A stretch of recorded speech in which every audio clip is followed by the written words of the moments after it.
bạn ថ្ងៃនេះពុកបង្រៀនអំពីតារាងគុណនាមកម្មសិទ្ធិជាភាសាបារាំងទៀតអូនខ្លាំងអូនចម្លែកអ្វីដែលសំខាន់អូនរៀន3ភាសាក្នុងពេលតែមួយតើអូនតើរួចឬអត់ឥឡូវមានតែចាំមើលពេលវេលាទៅមុខទៀតថាអូនអាចចាប់បានអត់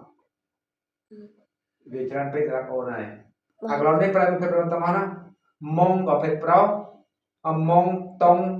សុង notre notre leur គឺប្រើបានតែនាមដែលជាភេទប្រុសទេដល់ពេល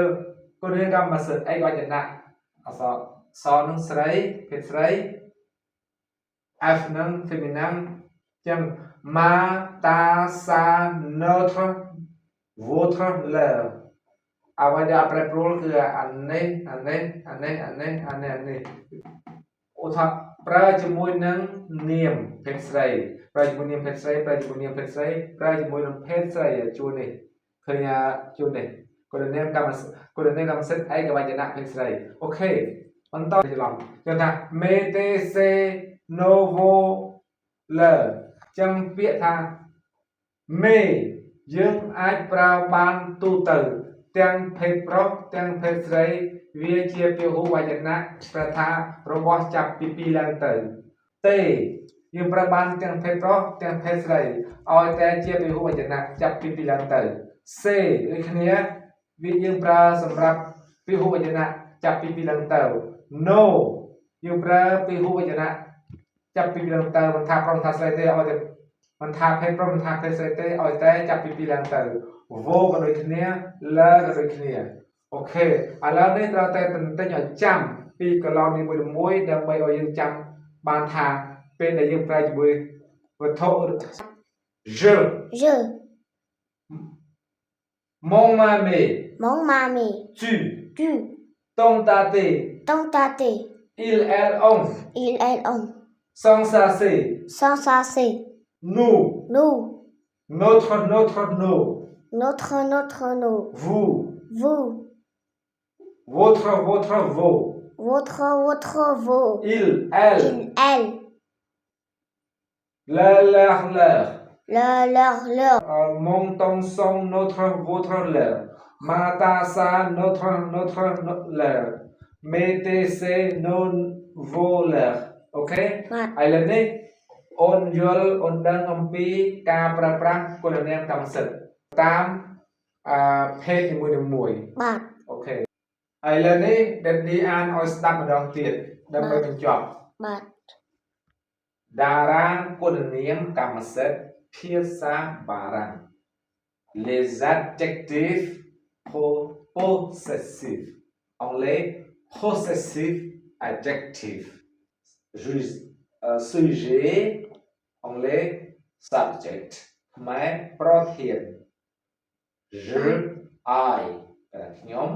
tu you ប្រធានអ្នក il elle on he she we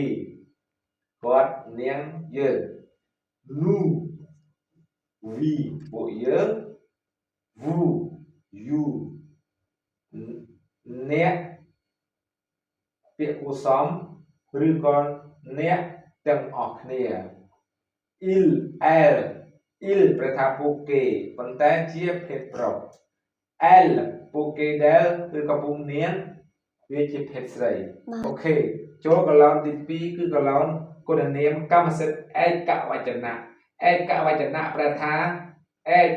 កតួត្រីឯកប្រែមួយអូខេ mon ton son notre votre leur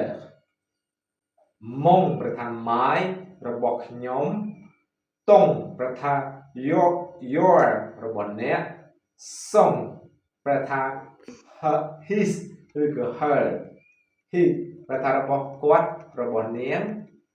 notre ប្រែថា our របស់ពួកយើង votre your របស់អ្នករបស់ពួកអ្នក leur their របស់ពួកគេឥឡូវចូលគុណនាមកម្មសិទ្ធិឯកវចនៈ ស្រីភេទស្រី feminine ម៉ា ម៉ា តា តា សា សា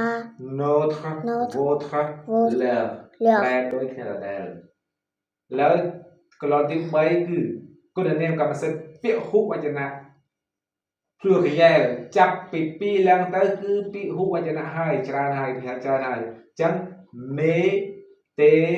se no vo leur អត់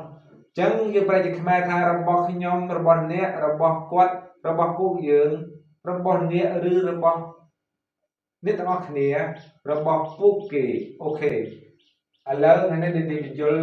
ពីគុណនាមកម្មសិទ្ធិ